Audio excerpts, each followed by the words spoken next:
All right, I think that we have gotten started. So, all right, hello everyone. My name is Rachel. I'm one of the wellness graduate assistants at Campus Recreation and Wellness, and we're going to be talking about mindfulness today. Before we get started, I'm going to give you a little disclaimer. I do have two cats and a dog. My dog is actually right here. He has a hard time with me doing things without him. So if they show up and make an appearance, either I'm welcome or you're welcome or I'm sorry. I guess depending on how you feel about animals, but they are here. I actually have found a way to incorporate them into my mindfulness practice. So that's kind of why I was going to put them away, but I decided not to because I'm sure there's other people who have pets who want to practice mindfulness. So I figured I would kind of tell you guys how I do that in my own way once we get a little bit more into it. So we're going to go ahead and get started talking about mindfulness. For those of you who don't know much about it or kind of just have a general idea, mindfulness is a present moment, non-judgmental awareness to how you're feeling, what's going on, maybe noticing any tension and how just kind of what's going on with you. And there's a bunch of different ways that you can practice mindfulness. So you can do a formal practice or an informal practice. So if you've been watching any of our Therapeutic Thursday videos from the past few weeks, a lot of the mindfulness practices that we have kind of gone over and done videos for, they're more informal practices. So this one is a little bit more of a formal practice. Some of the more formal practices that you can do are five senses meditation, which is identifying five things you can see, four things you can hear, three things you can feel, two things you can smell, and one thing you can taste. And you just use your senses to help ground yourself. That's a more formal practice. And then there's Gatha, which is pairing short sayings and verses with a breathing technique, and it kind of helps you stay focused and bring you back to the present moment by using a short verse or saying. And then there's mindful breathing, which is just breathing more with your belly. So we tend to breathe with our chest more. Just our society has kind of gotten us used to not breathing with our belly, because when we breathe with our belly, our belly expands, and we kind of have just been more socialized to breathe with our chest. So mindful breathing is really engaging your diaphragm to expand and collapse your lungs. My cat has decided to join the party. And then another formal practice of mindfulness is mindful meditation, and then body scan. So we're going to do both of those today, actually. So we're going to start with a body scan. So I should tell you, I guess, this is my meditation corner. So I actually have set up a space in my house where I have my formal practice every day. So every morning I sit here for 5 to 10 minutes and I just practice mindfulness and just kind of sit with how I'm feeling, do a mental check-in, and just do like a mental inventory. And this is my mindfulness space. I have found creating a space in my house has given me a better opportunity to create a more structured formal practice rather than just like, okay, I'm just going to go sit on my couch and meditate. By having a spot in my house, I know like when I come here in this corner, this is what I'm doing. Mindfulness are just so practicing mindfulness decreases feelings of stress and anxiety and reduces panic. It also increases your ability to focus, and it increases your immune response, all of which are very helpful in a time like this. They're very helpful all of the time, but particularly when we're having high levels of stress. So we're going to start with a body scan. And whenever you do a body scan, you want to make sure that you're sitting in a comfortable position. Ideally, I prefer to be sitting in like a chair or either lying down, just because it kind of gives me the opportunity. When I'm sitting on the floor like this, I have to sit crisscross, and it's not as easy to kind of scan every area of your body that way. So, but I'm gonna make do the best that I can. And if you're sitting crisscross, then you can make do with me. If not, then if you're sitting in a chair, then you want to put your feet flat on the floor and try not to have your legs crossed. You can let your arms just kind of fall down on your legs or by your sides. And then we're just gonna start by taking a couple of deep mindful breaths and just doing a mental inventory and notice how we are feeling, any areas of tension right off the bat. And then we're going to go into a full body scan. So if you want to just take a deep breath, you can close your eyes if you're comfortable. And then just take a moment to notice how you're feeling.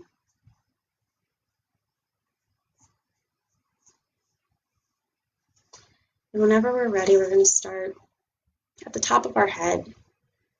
And just notice any areas of tension, anything that we're feeling. And then we're going to slow down our body. So we're going to go to the back of our neck and notice if you have any areas of tension in your neck. And if you do, don't try to change it or stretch it out. Just bring awareness to it and focus your breath there for a moment or two. And we're going to move down to our shoulders. And again, just bring awareness to any areas of tension. It's not a time to change anything or figure out why you're feeling tense. And then we're going to just move a little bit further down to the middle of our back. And just notice any areas of tension, any feelings. And we're just going to bring our awareness to it.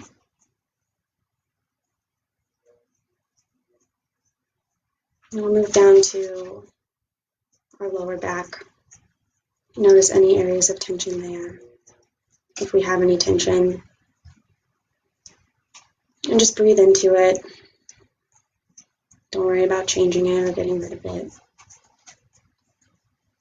Then we'll move down to our legs.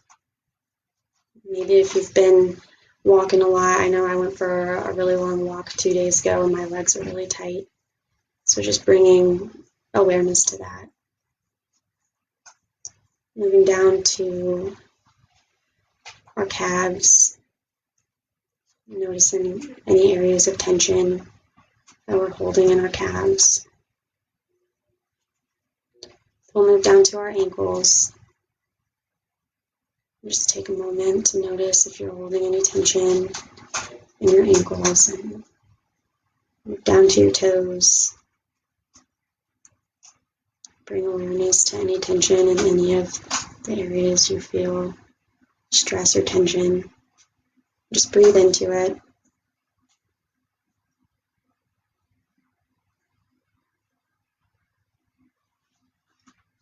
We'll come back up and take a moment to check out our arms. So go back to your shoulders and notice any areas of tension. Then we'll move down to our biceps and our elbows. Notice if we're holding any tension there. Move down to our forearms. If you're really bad about balling your fist up when you're stressed out, you might be holding some tension in your forearms. And then move down to your wrists and your hands. If you're really tense and ball your fingers up whenever you're stressed out, it may feel nice to bring some awareness to the tension that you hold and the stress that you hold in your hands and your arms. And just breathe into that.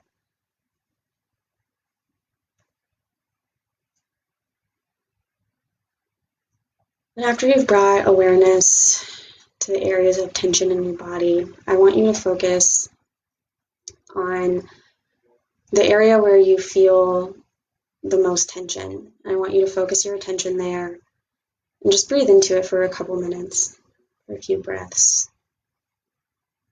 Focus your attention there.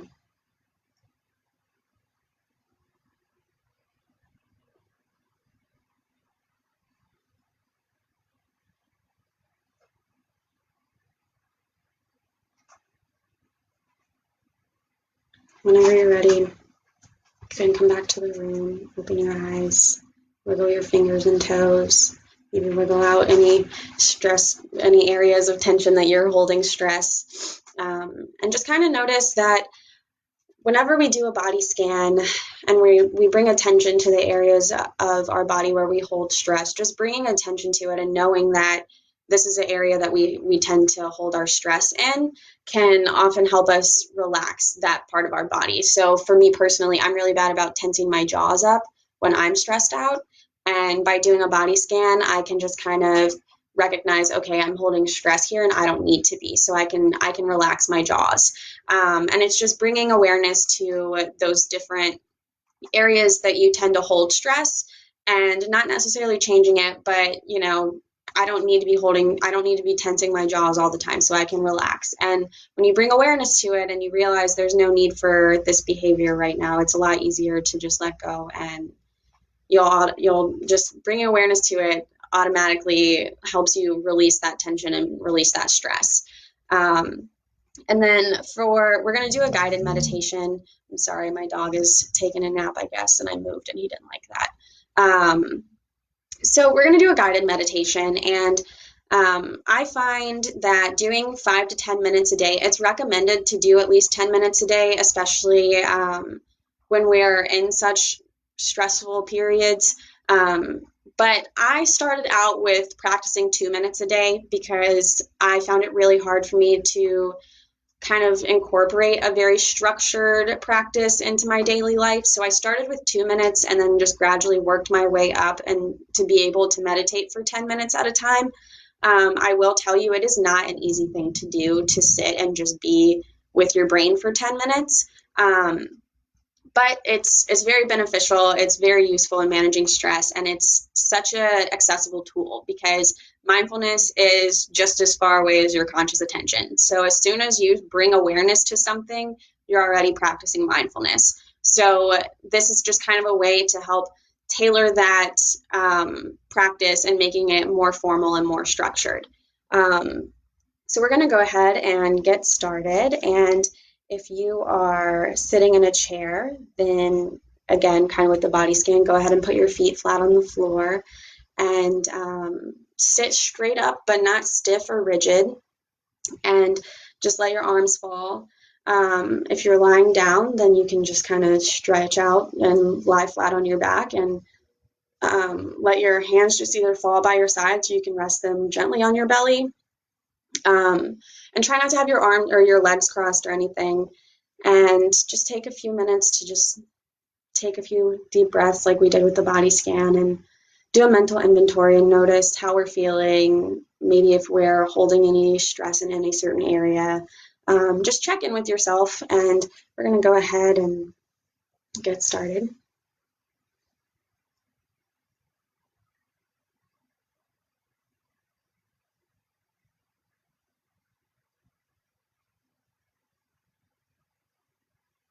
All right, so whenever you're ready, we're going to go ahead and take a few deep breaths and relax our jaw and let your shoulders fall from your ears and remove your tongue from the roof of your mouth. And as you breathe in, focus your attention on the area where you most strongly feel the sensation of your breath. So this could be the tip of your nose where your breath is entering your body and exiting as you exhale. It could be your belly rising and falling as you breathe, or it could be your chest expanding and collapsing with the breath. Wherever that place is for you, I want you to focus your attention there for just a few minutes. And just notice how you feel.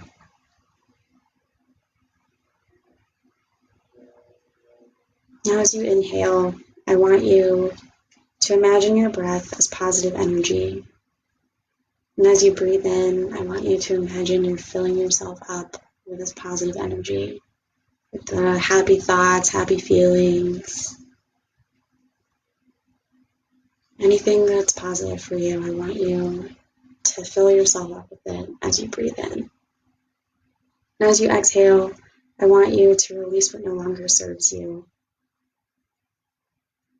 Release any stress, any tension, anxieties, uncomfortable feelings, thoughts. Let them go. They don't serve you.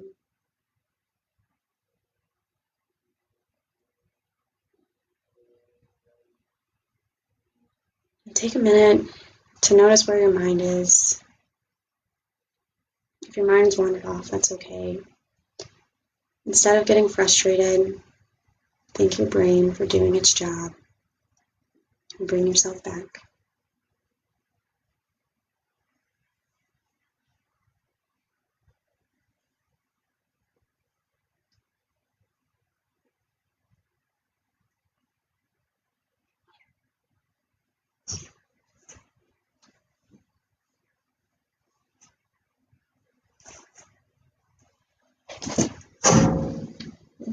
Lay down. Sorry. Lay down. Okay. My dog has joined the party, so instead of getting frustrated, we are going to incorporate him into our mindfulness practice. So I once had a mindfulness teacher tell me to focus on their fur, so maybe notice how their fur feels as you pet them, or the different colors. I have one cat that's really colorful, and I have one that's one solid color, but noticing how their fur looks, or anything like that, to incorporate them into your mindfulness practice instead of getting frustrated, because it can be frustrating when they come into our space and it's supposed to be our time. So that being said, take another moment to notice where your mind is and bring your brain back. Thank it for doing its job. Whenever you're ready, you can take a deep breath and wiggle your fingers and toes and bring yourself back to the room.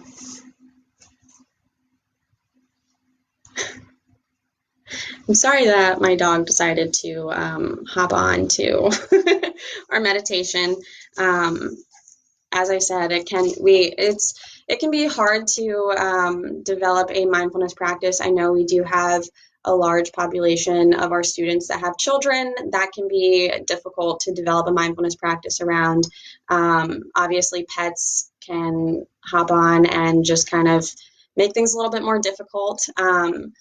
I think some of the best advice that I've ever been given when talking about mindfulness and practicing mindfulness is thank your brain for doing its job and just accept whatever happens as you're meditating. So if your 65-pound Rottweiler mix decides he's going to come sit in your lap, then just roll with it. If your neighbors are outside screaming and making all kinds of noise, that's just noise, and it's something that we can say, okay, I hear it, and then let it go.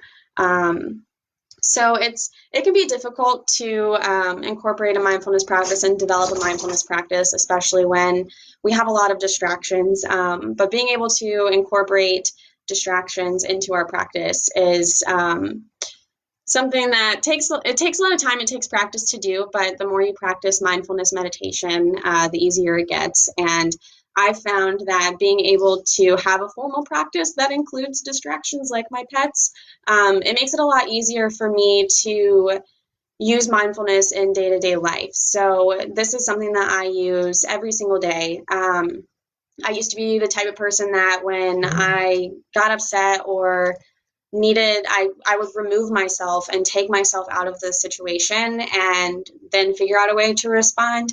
But by practicing mindfulness, it's almost given me the ability to take that step away, but not actually step away. You know, I can take a deep breath. I can acknowledge that this is how I'm feeling. I need to take a minute. But I don't have to actually remove myself because I've practiced meditating and practicing mindfulness enough that I can take that step away without having to actually remove myself from the situation. So it is a really good tool to be able to use in everyday life, and it is something that does take time to practice and develop. So that is all I have about mindfulness today. I appreciate you all joining me for our meditation, and please let me know if you have any questions at all. I'd love to chat with you about mindfulness. This is something that I've been practicing for years. I've been researching for years. Sorry, he really wants my attention today. So again, thank you all, and I hope you enjoyed it.